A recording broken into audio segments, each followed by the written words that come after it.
Dom Carancho, que maneira de tratar um ser vivente que é gente igual a gente que pensa ser tão esperta. Dodores que te rodeiam te ouvindo dando risada, não sabem que a sua estrada da nossa não é deserta. Te enxergo, Dom Carancho, como vejo a aroeira centenária altaneira sem curvar a tempestade. Você veio para ser rico, do saber sem egoísmo, este teu positivismo transmite felicidade. Explico para quem não sabe quem o Dom Carancho é, um índio de boa fé, servidor barbaridade.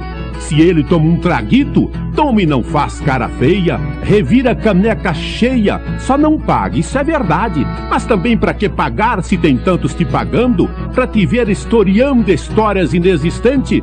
E não é atulermado, é esperto até demais e gosta de um leve trás, sendo sempre um inocente. A cidade te conhece, te admira, te respeita, sua conduta perfeita te dá ampla liberdade pra chegar numa festança, tirar dama e dançar e ninguém te recusar no seio da sociedade. Onde tem gaita e viola, vira sua moradia, ali fica noite e dia e jamais sente canseira. Por isso quem quer te ver, ouvir condongo ou verdade, é só ir num fim de tarde no bar do Wilson Taveira.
Música